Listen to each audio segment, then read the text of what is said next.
창세기 49장은 야곱의 아들들이 그들의 아버지 앞에서 임종의 말을 받으려고 서 있을 때를 기록한 것입니다. 12 아들들은 나이 순으로 서 있는 것이 아니고 그들의 어머니를 따라 그룹을 지어서 있었던 것으로 추정이 됩니다. 전체 구도를 보면 이렇습니다. 야곱의 오른쪽 가까운 곳에 레아의 아들들, 장자 루벤을 비롯한 시므온과 레위, 유다, 그리고 스볼론과 이사갈이 서 있습니다. 스볼론과 이사갈은 나이 순으로 하면 9째와 10째인데 레아의 아들이기 때문에 레아의 아들 그룹에 서 있습니다. 그리고 서자라고 할 수 있는 여종의 아들들인 단과 갓, 아셀과 납달리 네 사람이 가운데 서 있습니다.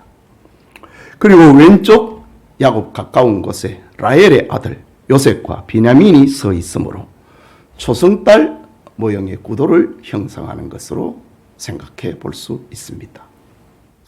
그런데 우리가 생각하는 것은 레아의 6 아들들과 라헬의 2 아들들은 한 그룹으로 순서대로 서 있는데 라헬의 여종 빌라의 아들 단과 납달리, 레아의 여종 실바의 아들 갓과 아셀은 어머니 그룹으로 서 있지 않고 네 사람은 섞여 있습니다. 이유가 무엇일까? 왜 레아의 아들들은 한 그룹을 지어서 순서대로 서 있고 라헬의 아들 2 사람도 그룹을 지어서 형과 동생으로 서 있는데 가운데 서자들, 첩의 아들들, 종의 아들들은 그냥 섞여서 서 있을까?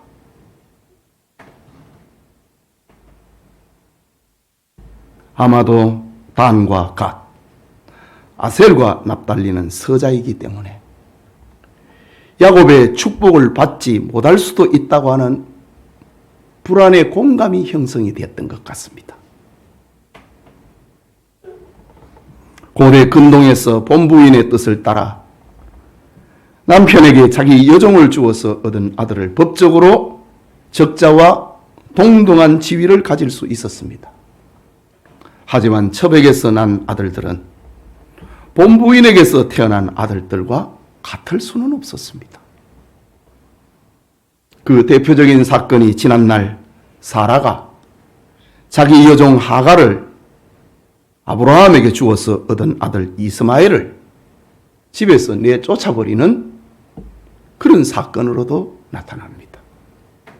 이런 이유에서인지 야곱의 첩의 네 자식은 어머니 그룹으로 서지 않고 본능적으로 서자라고 하는 그룹을 만들게 됩니다. 그러나 야곱은 하나님의 섭리에 따라 첩의 소생들도 동등한 아들의 자격으로 인정을 하고 그들을 축복하여서 훗날 이스라엘 12지파를 형성할 기둥으로 세우게 됩니다.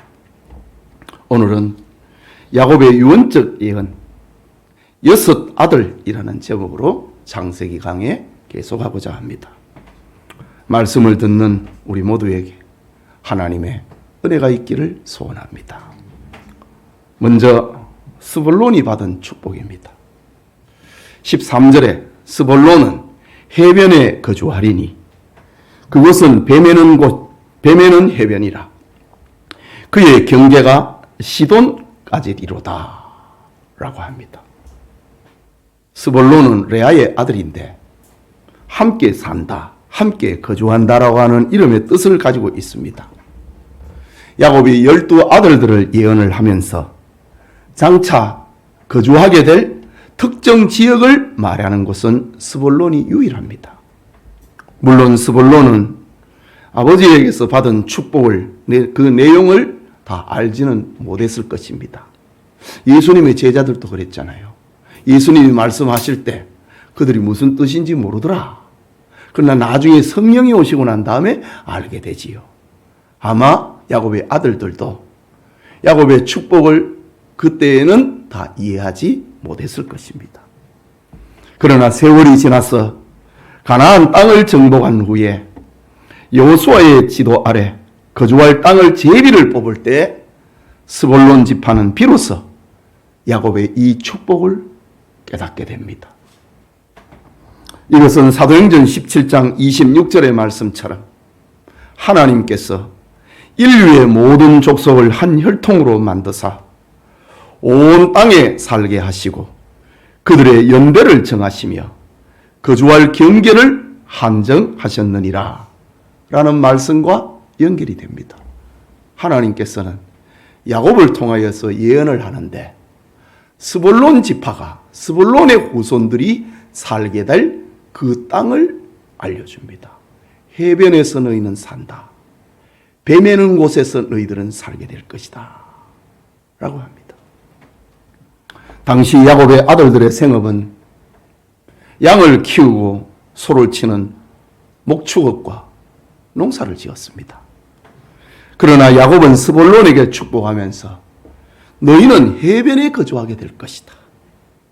그곳은 배 매는 해변이다. 배를 묶어 놓는 해변에 너희들은 살게 될 것이다. 배를 묶어 놓는 해변. 뭐가 생각이 납니까?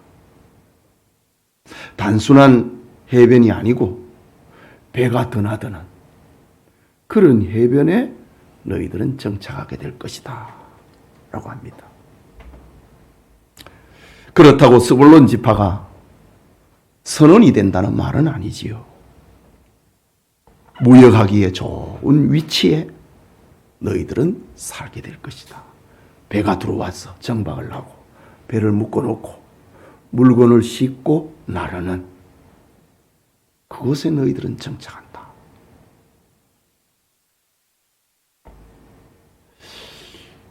무역을 주도하게 될 것이다. 그런 의미이기도 합니다. 스불론 지파의 한쪽 경계는 바다를 향하고 다른 쪽 경계는 시돈의 큰 무역 중심지를 향하게 된다고 했습니다. 그의 경계가 시돈까지라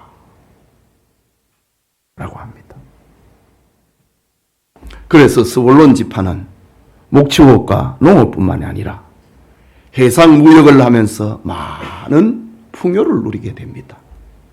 여러분, 우리도 스불론 지파처럼 지역적으로, 재능적으로 유리한 위치에 놓여 있을 수 있습니다. 어디서 살거나 어떤 일을 한다는 이유로 많은 돈을 벌 기회를 얻을 수도 있습니다.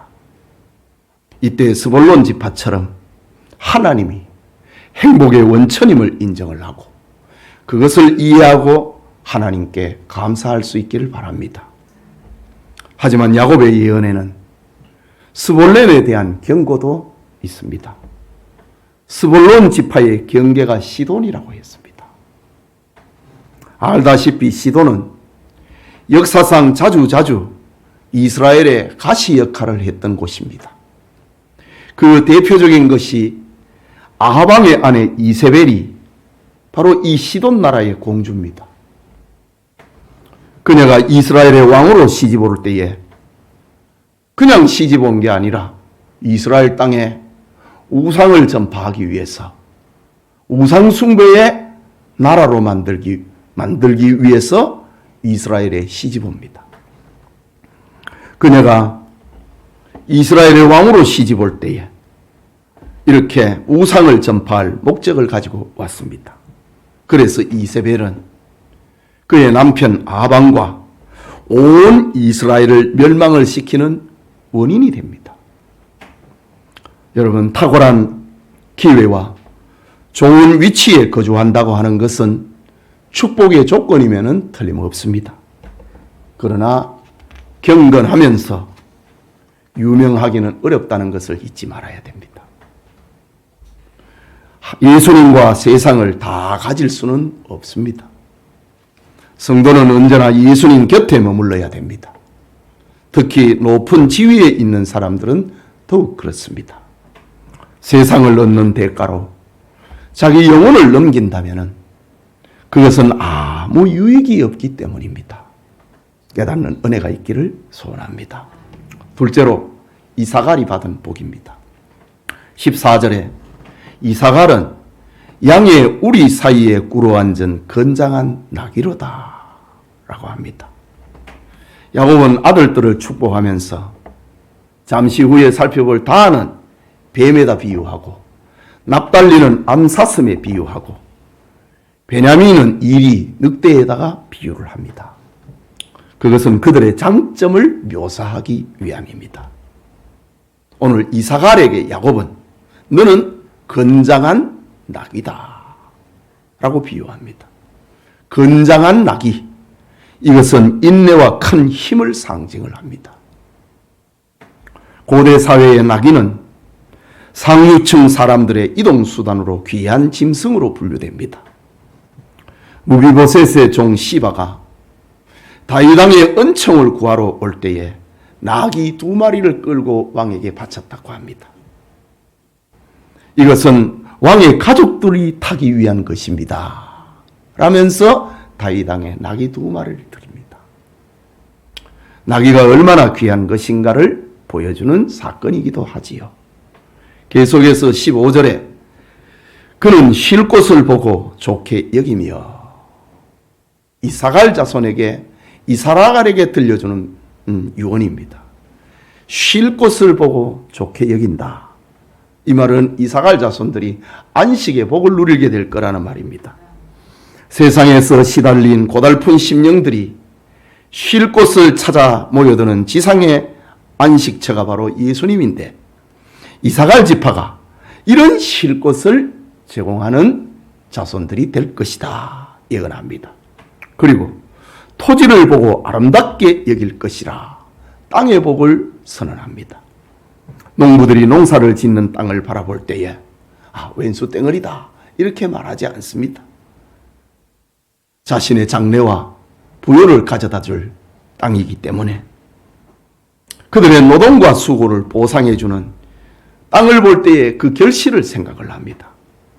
이사갈 지파는 이처럼 쉴 곳을 제공을 하고 수확의 결실을 감사하는 지파가 될 것이라고 예언합니다. 하지만 이사갈 지파는 야곱의 예언처럼 약한 부분도 있었습니다. 14절 후반부에 보면은 양의 우리 사이에 꿇어 앉은 건장한 나귀로다. 이사갈 지파는 건장한 낙인데, 힘과 인내심을 가지고 있는 낙인데 왜 양의 우리 사이에 꿇어 앉아 있느냐 이거지요. 양은 얼마나 약한 짐승입니까? 나귀에 비하면 규모 크기도 적습니다. 그런데 이 건장한 나귀가 양의 우리 사이에 꿇어 앉아 있다 이거지요.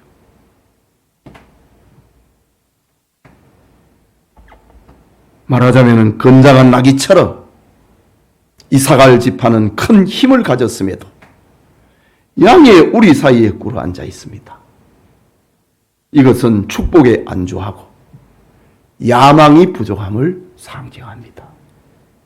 야망을 가져야 되는데, 꿈을 가져야 되는데, 비전을 가져야 되는데 건장한 나귀가 양의 우리 사이에 꿇어 앉아 있습니다. 그 결과 15절 후반부에 보면은 어깨를 내려 짐을 메고 앞제 아래서 섬기리로다 라고 합니다. 직역을 하면은 너 노예가 된다, 그런 말이기도 합니다. 우리는 이사갈을 향한 야곱의 예언이 어떻게 성취되었는지는 우리는 다 이해할 수는 없습니다.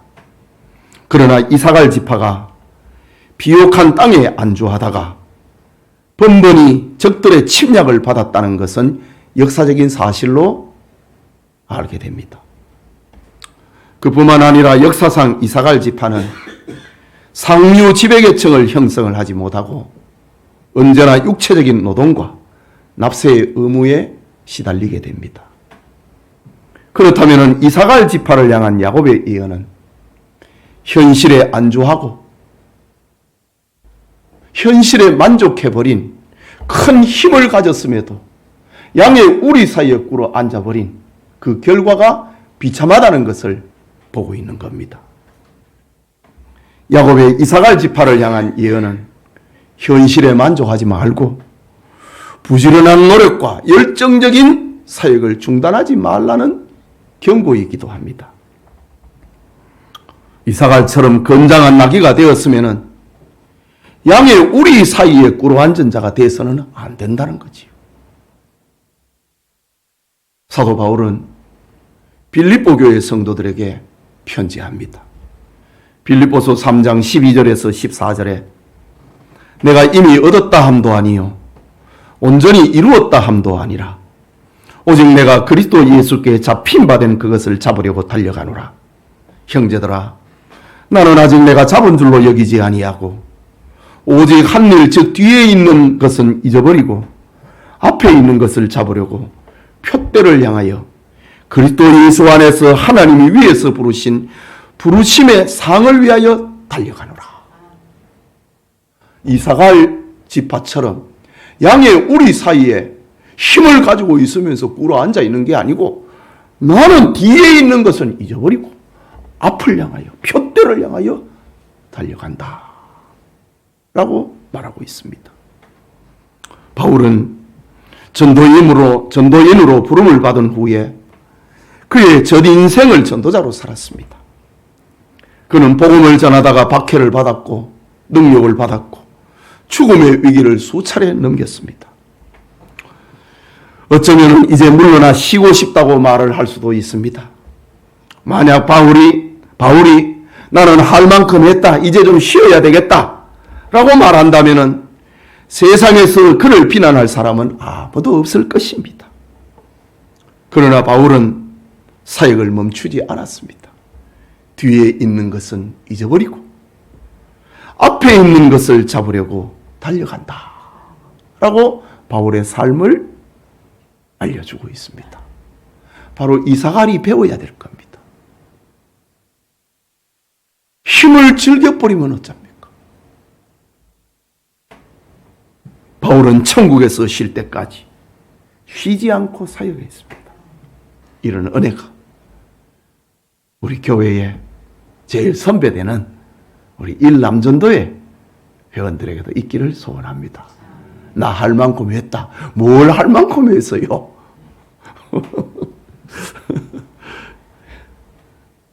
뒤에 있는 거 잊어버려야 됩니다. 앞을 향하여 달려가야 됩니다. 이삭갈 지파를 향한 교훈입니다. 큰 힘을 가졌음에도 양의 우리 사이에 꿇어 앉아있는 나귀의 모습 생각해 보십시오. 나귀는 낙타거든요. 그 큰 낙타가 조그마한 양 사이에 꿇어 앉아갖고 왕노릇합니다. 그러다가 너는 노예가 된다. 종이 된다. 섬기는 자가 되어야 되리라. 오늘 오전에 섬기는 자, 이건 긍정적인 섬김이고 지금 오후에 섬김은 부정적인 섬김, 종의 이야기입니다.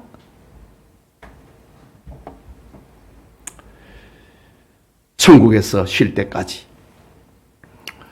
뒤에 있는 일은 잊어버리고 앞을 향하여서 달려가는 그런 은혜가 있기를 소원합니다. 세 번째, 다한이 받은 축복입니다. 16절에서 18절입니다. 다한은 이스라엘의 한 지파같이 그의 백성을 심판하리로다. 다한은 길섭의 뱀이요 새길의 독사로다.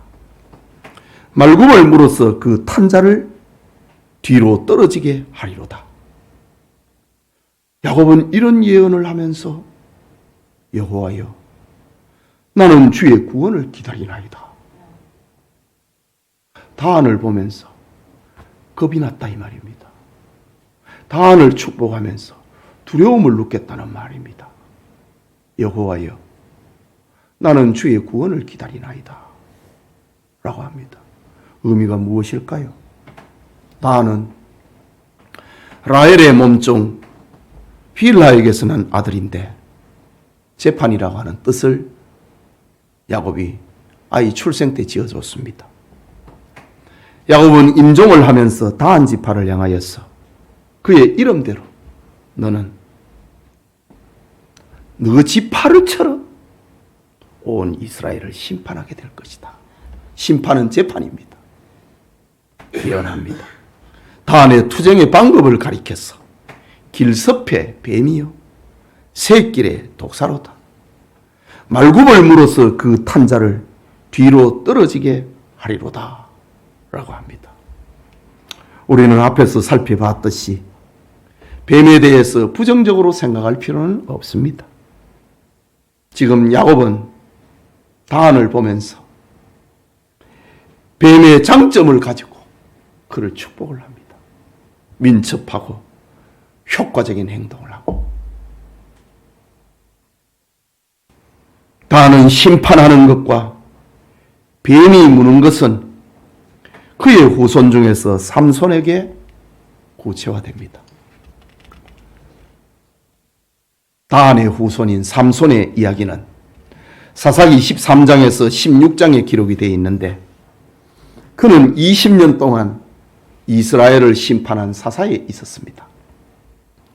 이스라엘 자손들 중에 삼손처럼 담대한 사람은 없었습니다.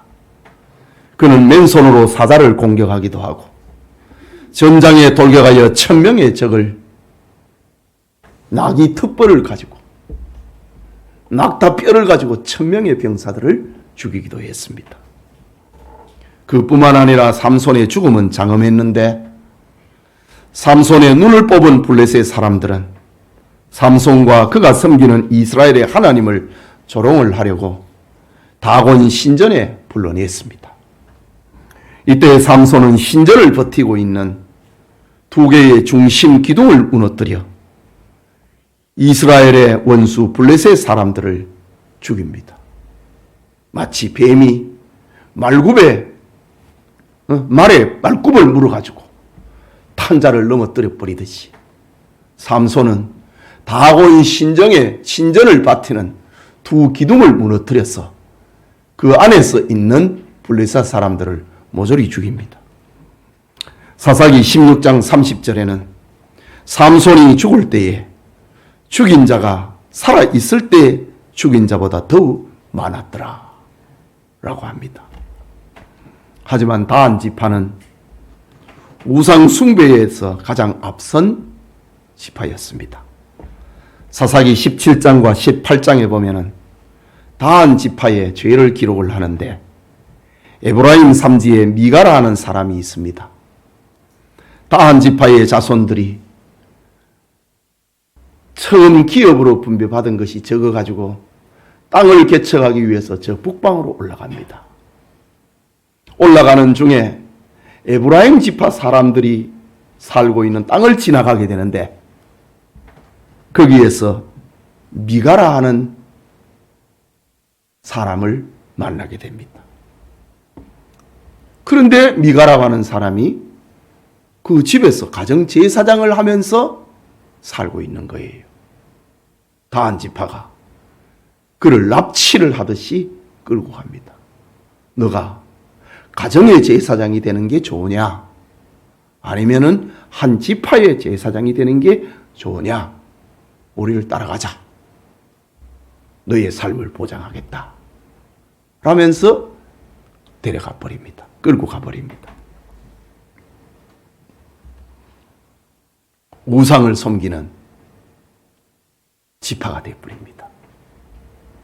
이런 답답하고 무서운 미래를 보았는지 정확히 알 수는 없지만은 다한 지파의 미래를 예언을 하면서 야곱에게 두려움이 몰려왔던 것 같습니다. 그래서 야곱이 하는 말, 여호와여 나는 주의 구원을 기다리나이다 라면서 다한 지파에게 예언하면서 자기 소원을 바라게 됩니다. 야곱뿐만 아니라 구약의 인물들은 불안하고 무서운 일을 만날 때마다 그리스도의 구원을 바라보았습니다. 지금 우리는 이미 오신 예수님을 바라보고 있습니다. 그리고 다시 오실 그리스도를 기다립니다. 야곱이 무서운 일을 생각을 하면서 여호와여 나는 주의 구원을 기다리나이다 라고 고백을 했듯이 우리는 어두운 세상에서 주 예수여 오시옵소서 라는 요한계시록에 주님을 기다리는 그 기도 소리를 우리는 바라야 할 것입니다. 그리스도를 바라보는 은혜가 우리에게 있기를 축복합니다. 네 번째로 갓이 받은 축복입니다.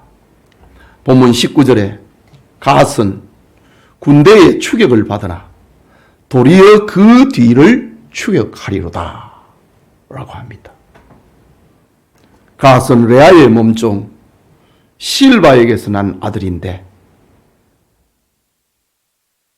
야곱은 그에게 너는 군대의 추격을 받는다 할지라도 나중에 세력을 회복을 하여 승리를 얻게 될 것이라고 예언합니다. 과연 첩의 아들인 갓의 후손들은 그 시작이 화려하지 못했고 또 추격을 당하기도 합니다. 모압과 암몬에게 침략을 당했지요. 그러나 도리어 그것을 정복을 하고 그들을 정복을 하고 그 땅을 기업으로 받습니다. 이스라엘 자손들이 가나안 정복 전쟁을 하기 위해서 이동을 하게 있을 때입니다.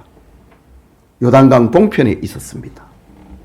갓 지파는 스스로 요단강 동편의 땅을 선택을 합니다. 그 땅은 목초지요 가축을 먹이기에 최상의 땅이었기 때문입니다. 그것을 가리켜 길르앗이라고 불렀는데 길르앗은 죄로 병든 영혼을 진정시키는 유향이 있다. 축복의 땅이다. 어떤 고통이 있어도 살 수 있는 땅이다. 라는 별명이 붙여 있는 땅입니다. 그곳에서 갓 지파는 기업을 받습니다. 그러나 그것은 갓은 군대의 추격을 받으나 그들이 알지 못하는 위협이 거기에 있었습니다. 좋은 땅을 차지하기 위하여 빈번한 전쟁이 일어납니다. 그러나 갓 조선은 적들을 도로 추격을 하는 용맹을 떨치게 됩니다. 용사의 상징입니다. 갓은 군대의 추격을 받으나 그 뒤를 추격하리로다. 용사를 상징하고 있는 겁니다. 여호수아 1장에 보면은 가나안 땅을 정복하기까지 약 7년 동안 전쟁이 일어나는데 갓 지파가 언제나 전쟁에 선봉했습니다. 다윗 시대를 기록을 하고 있는 역대상 12장 8절에 보면은 갓 지파의 이야기가 나옵니다. 갓 사람 중에서 광야에 있는 요새에 이르러 다윗에게 돌아온 자가 있었으니 다 용사요 싸움에 익숙하며 방패와 창을 능히 쓰는 자라. 그의 얼굴은 사자 같고 빠르기는 산의 사슴 같으니. 바로 야곱의 예언 그대로 됐습니다. 갓 자손을 향하여서 너희들은 용사가 될 것이다. 갓은 군대의 대장군을 배출을 하는 그런 지파가 됩니다.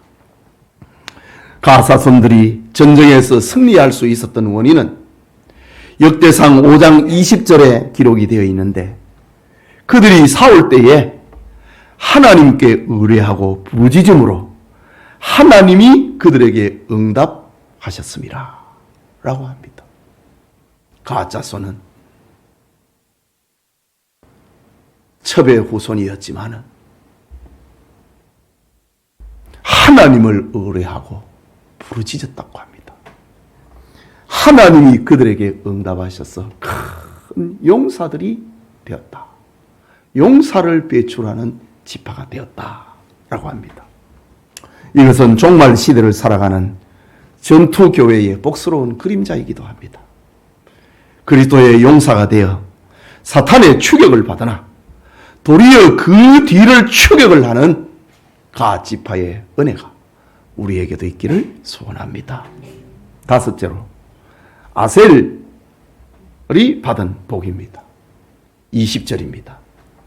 아셀에게서 나는 먹을 것은 기름진 것이라 그가 왕의 수라상을 차리리로다 라고 합니다. 아셀은 레아의 여종 실바의 아들인데 행복하다, 운이 좋다 라는 뜻으로 야곱이 아이의 출생 때 이름을 지었습니다.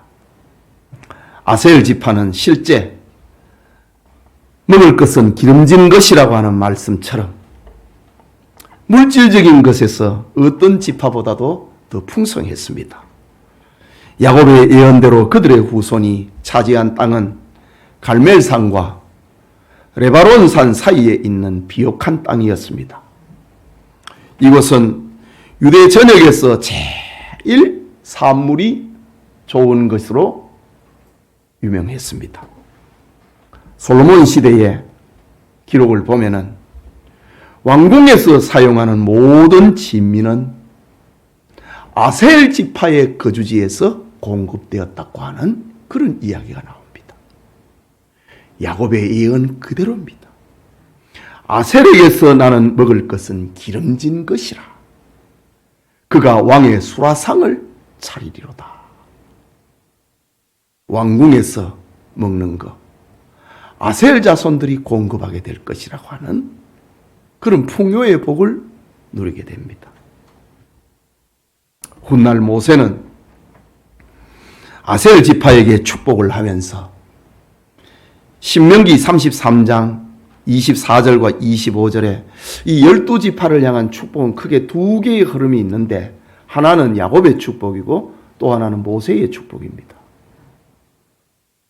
모세가 임종을 하기 전에 야곱은 축복을 할 때는 그 아들을 보고 그 후손을 축복을 했지만은 모세는 400년 후에 일어날 이제 큰 민족을 이루고 지파가 형성이 됐습니다.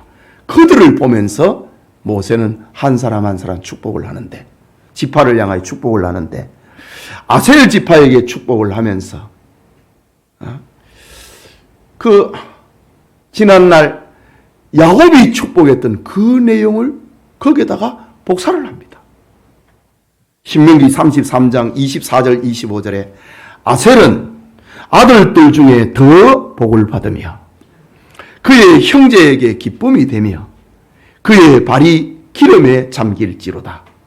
내 눈빗장은 철과 노시 될 것이니 네가 사는 날을 따라 능력이 있으리로다. 모세가 아셀 지파를 향하여서 이렇게 축복합니다. 그러나 풍성함 속에서 위험도 도사리고 있습니다. 사사시대로 가게 되면은 스불론 지파와 납달리 지파가 이스라엘의 적들과 싸우는데 아셀 지파는 해변에서 향락에 빠져 있습니다. 사사기 5장 17절에 아셀은 해변에 앉으며 자기 항만에 거주하리로다. 스불론은 죽음을 무릅쓰고 목숨을 아끼지 아니하는 백성이요 납달리도 들의 높은 곳에서 그리하도다 라고 합니다. 스불론 지파와 납달리 지파가 지금 블레셋과 전쟁을 하는데 아셀 지파는 놈의 이야기처럼 향락에 빠져 있었다고 합니다. 형제를 돕지 않았습니다. 그러나 아셀 지파에 하나님을 경외하고 그분의 구원을 기다리는 남은 자가 있었습니다. 그들 중에 여선지 안나라고 하는 사람이 있습니다. 안나는 예수님의 부모가 아기 예수님의 정결 예식을 위하여 예루살렘 성전에 왔을 때 그 아이 예수가 이스라엘 백성의 구주가 됨을 믿고 찬양을 하는 아셀의 후손 안나의 기도를 성경에 기록합니다. 누가복음 2장 36절에서 38절에 또 아셀 지파 바누엘의 딸 안나라 하는 선지자가 있어 나이가 매우 많았더라. 그가 결혼한 후 7해 동안 남편과 함께 살다가 과부가 되고 84세가 되었더라. 이 사람이 성전을 떠나지 아니하고 주야로 금식하며 기도함으로 섬기더니 마침 이때에 나와서 하나님께 감사하고 예루살렘의 속량을 바라는 모든 사람에게 그에 대하여 말하니라. 예수님에 대해서 말하기 시작했다. 아셀 지파에서 꽃을 피우는 안나의 기도입니다. 아셀 지파의 안나처럼 남은 자의 복이 우리에게 있기를 바랍니다. 여섯째로 납달리가 받은 축복입니다. 본문 21절에 납달리는 노인 암사슴이라 아름다운 소리를 바라는도다 라고 합니다. 납달리는 라헬의 몸종 빌하의 소생인데 씨름한다, 경쟁한다고 하는 뜻을 가지고 있습니다. 야곱이 자신의 4명의 부인이 경쟁을 하듯이 아이를 낳는 것을 보면서 납달리에게 경쟁을 하는, 경쟁이라고 하는 이름을 아이에게 붙였는데 그 아이 이름이 납달리입니다. 야곱은 납달리에게 암사슴처럼 외부의 공격으로부터 자기를 방어하는데 민첩하고 능숙한 자가 될 것이라고 예언합니다. 납달리는 노인 암사슴이라. 산에 풀어놓은 암사슴과 같다. 사사시대에 가나안 왕 야빈의 군대가 이스라엘을 침략을 했을 때 납달리 지파가 풀어놓은 사슴처럼 민첩하고 능숙하게 야빈의 군대를 섬멸을 합니다. 그뿐만 아니라 납달리를 향하여서 야곱은 아름다운 소리를 바라는도다 라고 합니다. 이것은 납달리 지파의 하나님을 향한 노래하는 자가 많이 배출될 것이라는 예언이기도 합니다. 아름다운 소리를 가진 납달리 지파는 많은 음악가와 웅변가를 배출하게 됩니다. 그뿐만 아니라 성경은 암사슴을 사랑스러운 신부에 비유를 하는데 이것은 그리스도의 신부된 성도를 상징을 합니다. 이런 이유로 납달리는 회개한 성도, 민첩하게 봉사하는 성도, 은혜를 사모하는 성도, 고상한 성도, 전도하는 성도의 표상으로 남아있는 겁니다. 우리 성도님들이 암사슴처럼 달리며 아름다운 소리로 주님을 찬양을 하며 그리스도의 신부된 삶을 살아가는 은혜가 있기를 바랍니다. 사랑하는 성도 여러분, 오늘은 야곱의 6 아들들이 받은 복에 대해서 야곱의 예언적 유언을 살펴보고 있습니다.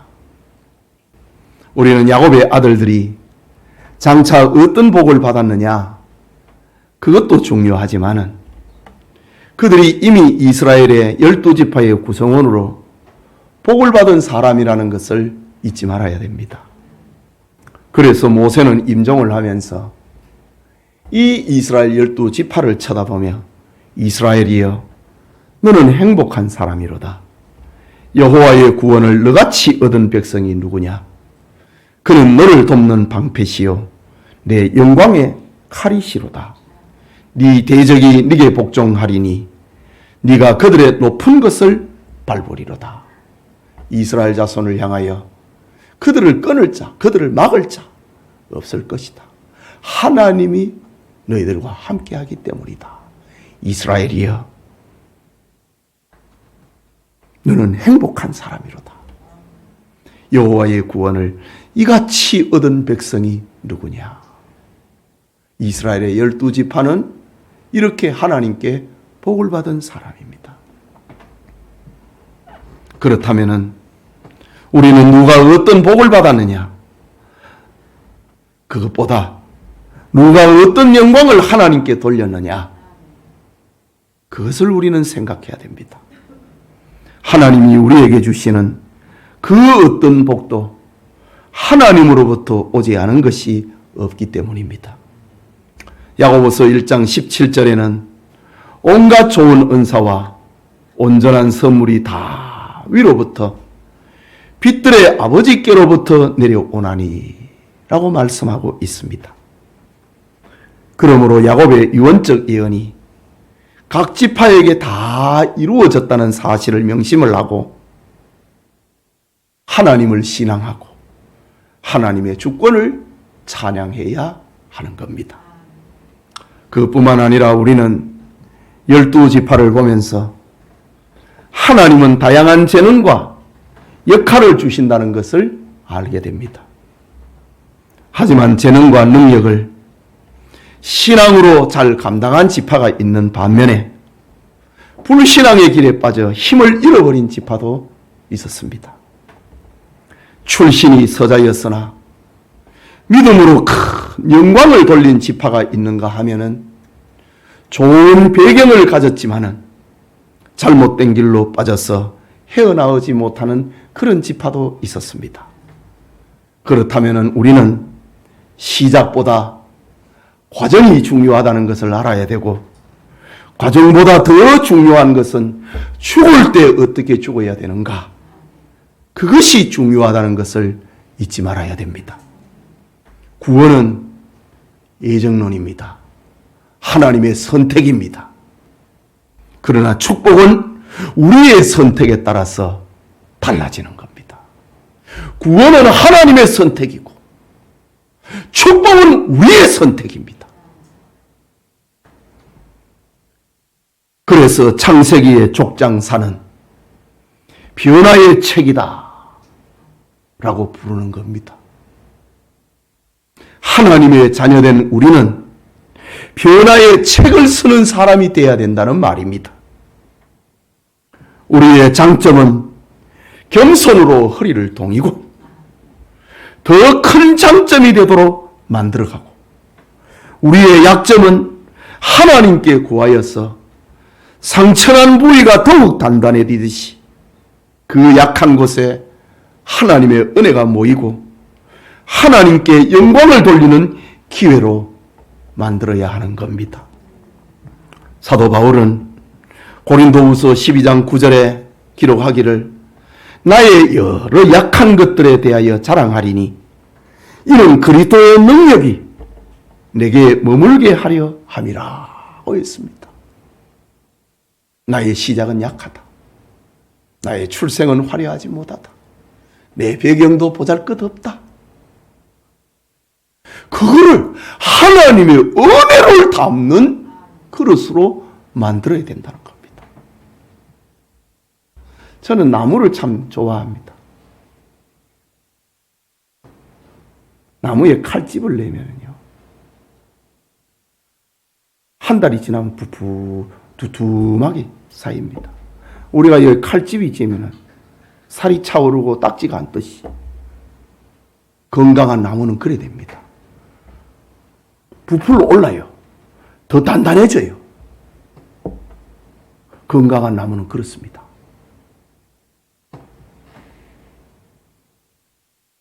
바울이 그랬다 이거지요. 나의 여러 약한 것들에 대하여 자랑하리니 이는 그리스도의 능력이 내게 머물게 하려 함이라.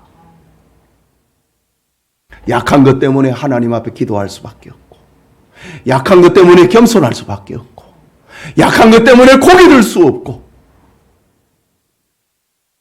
약한 것 때문에 하나님의 도움을 구하게 되는 겁니다.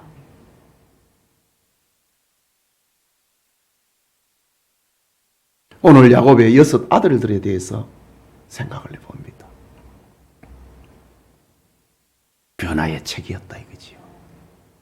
좋은 것을 가지고 태어났음에도 수렁에 빠져버리는 그런 지파가 있는 반면에 출신 성분이 미약하지만 하나님 앞에 용사가 되고 노래하는 자가 돼가지고 영광을 돌리는 그런 지파도 있는 겁니다. 우리는 야곱의 12아들들처럼 하나님의 가족이 되는 복을 받았으니 하나님의 나라를 위하여 하나님을 의지하고 변화를 통하여 하나님께 영광을 돌리는 충성스러운 일꾼이 되기를 축복합니다. 우리 말씀을 생각하고 우리 같이 기도합시다. 오늘 성경이 참 설교하기에 어려운 본문이지만은 그래도 이렇게 말씀을 우리의 삶 속에 적용을 시켜봅니다. 결론은 구원은 하나님의 선택이고 축복은 나의 선택이다. 하나님께서는 우리에게 생명의 길과 사망의 길을 두었다. 너가 택해라. 하나님은 우리를 기계처럼 사용하지 아니하고 우리에게 자유의지를 주어갖고 네가 선택해라. 생명의 길은 이런 것이다. 사망의 길은 이런 것이다. 그 시작과 진행과 결과를 다 알려줍니다. 성경은 끝까지 다 알려주고 있잖아요. 네가 선택해라. 오늘 야곱의 아들들, 족장들의 이야기, 그 선택을 통하여서 변화와 축복을 만들어내느냐, 현실에 안주해버리느냐. 안주하면 너는 종이 된다. 중단하면 너는 망한다. 안 된다. 끊임없이 도전하고 뒤에 있는 것은 잊어버리고 앞을 향하여 달려가는 그런 우리가 될 때에 우리는 변화의 축복을 소멸해가는 하나님의 사람이 되는 겁니다. 우리 같이 기도합시다.